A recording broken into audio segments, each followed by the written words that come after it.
سامعین، آج ہم آپ کو بنی اسرائیل کے ایک ایسے بدنصیب شخص کا واقعہ سناتے ہیں کہ جس کے بارے میں اللہ پاک نے سورہ الاعراف کی آیت نمبر 175 اور 176 میں نبی کریم صلی اللہ علیہ وسلم پر وحی نازل ہوتے ہوئے فرمایا ہے۔ ترجمہ: اور انہیں اس شخص کا حال سنا دیجئے جسے ہم نے اپنی آیتیں دی تھیں، پھر وہ ان سے نکل گیا، پھر اس کے پیچھے شیطان لگا تو وہ گمراہوں میں سے ہو گیا، اور اگر ہم چاہتے تو ان آیتوں کی برکت سے اس کا رتبہ بلند کرتے، لیکن وہ دنیا کی طرف مائل ہو گیا اور اپنی خواہشات کے تابع ہو گیا۔ اس کی مثال تو ایسی ہے جیسے کتا، اس پر تو سختی کرے تو بھی ہانپتا ہے اور اگر چھوڑ دے تو بھی ہانپتا ہے۔ یہ ان لوگوں کی مثال ہے جنہوں نے ہماری آیتوں کو جھٹلایا۔ پھر یہ حالت بیان کر دے شاید کہ وہ فکر کریں۔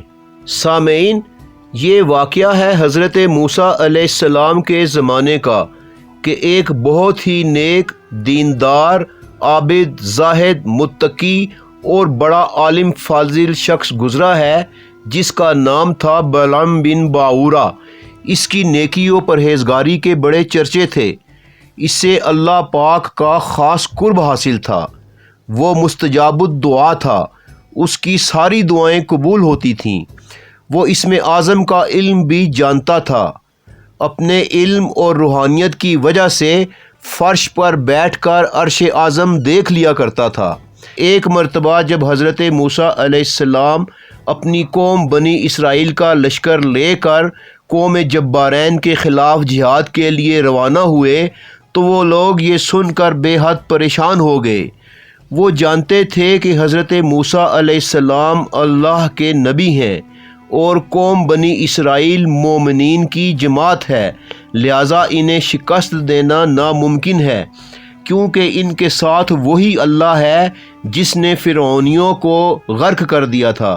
چنانچہ یہ لوگ بلعام بن باورا کے پاس آئے، آ کر سارا ماجرا بتایا اور درخواست کی کہ وہ حضرت موسیٰ علیہ السلام کے خلاف بد دعا کریں کہ وہ جنگ ہار جائیں اور واپس چلے جائیں، ورنہ وہ ہماری زمین پر قبضہ کر لیں گے اور ہمیں یہاں سے نکال دیں گے۔ یہ سن کر بلعام بن باورا، جو حضرت موسیٰ علیہ السلام کے مقام و مرتبہ سے بخوبی واقف تھا، اس کے جسم پر مارے خوف کے کپکپی طاری ہو گئی کہ وہ اللہ کے نبی کے خلاف بلا بد دعا کیسے کر سکتا ہے۔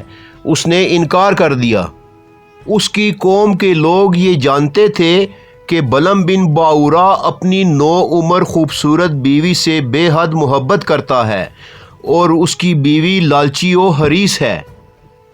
چنانچہ اس کی قوم کے لوگ بے تحاشا تحفے، تحائف اور دولت لے کر اس کے اور اس کی نوعمر بیوی کے پاس حاضر ہوئے اور گڑ گڑا کر درخواست کی کہ بلعام بن باورا حضرت موسیٰ علیہ السلام کے لشکر کے خلاف بد دعا فرمائے۔ آخر کار بلعام بن باورا کا لالچی نفس باغی ہو گیا اور اس نے اللہ تعالیٰ کی عطا کردہ مہربانیوں کا کچھ بھی خیال نہ کیا اور مال و دولت و خواہشات نفسانی کے پیچھے ایسا اندھا ہوا کہ اس نے حضرت موسیٰ علیہ السلام کے خلاف دعا کرنے کا قصد کیا۔ سامعین، وہ اس غرض کے لیے اپنی گدی پر سوار ہو کر حسبان نامی پہاڑی چوٹی کی طرف روانہ ہوا۔ راستے میں اس کی گدی بار بار رک جاتی اور واپسی کا ارادہ کرتی، لیکن یہ اسے مارتا پیٹتا رہا تاکہ وہ آگے بڑھتی رہے۔ ایک موقع پر اللہ تعالیٰ نے اس کی خچر کو قوت گویائی بھی عطا فرمائی۔ اس نے کہا، اے بلعام بن باورا، تیرا بہت برا ہو، یہ تو کیا کرنے جا رہا ہے؟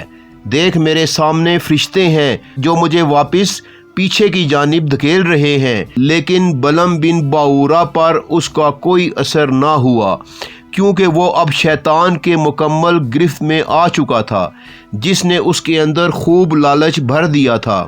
حسبان نامی چوٹی پر پہنچ کر جب بلعام بن باورا نے نیچے حضرت موسیٰ علیہ السلام کے لشکر کو آتا ہوا دیکھا تو اس نے ان کے خلاف بد دعا کی تو اللہ کے حکم سے وہ بد دعا اس کی قوم کی جانب چلی گئی۔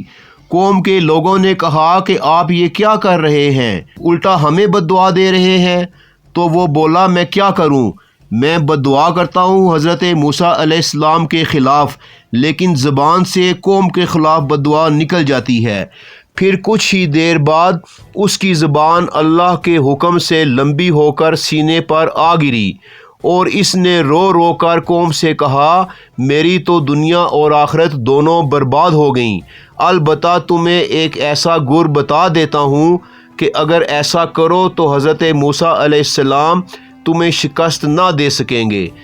تم ایسا کرو کہ ہزاروں کی تعداد میں خوبصورت دوشیزائیں بناؤ سنگھار کر کے بنی اسرائیل کے لشکر میں بھیج دو۔ اگر کسی ایک سپاہی سے بھی زنا سرزد ہو گیا تو اس کی نحوست سے وہ جنگ نہ جیت سکیں گے۔ اور پھر ایسا ہی ہوا، جب ہزاروں دوشیزائیں بنی اسرائیل کے لشکر میں گئیں تو ایک رئیس زادے نے شہوت سے مغلوب ہو کر ایک دوشیزہ سے زنا کا ارتکاب کر لیا۔ پھر اس کی نحوست سے فوراً ہی طاعون کی وبا پھیل گئی، جس کے سبب ہزاروں کی تعداد میں بنی اسرائیل کے سپاہی مر گئے اور سارا لشکر تتر بتر ہو گیا، اور حضرت موسیٰ علیہ السلام کو مجبوراً واپس لوٹنا پڑا۔ پھر اس کے بعد ساری زندگی بلعم بن باورا کی زبان اس کے سینے پر ہی گری رہی۔ یہ اللہ کی طرف سے اس پر دنیا کا عذاب تھا، اور آخرت کا عذاب تو اللہ ہی بہتر جانتے ہیں۔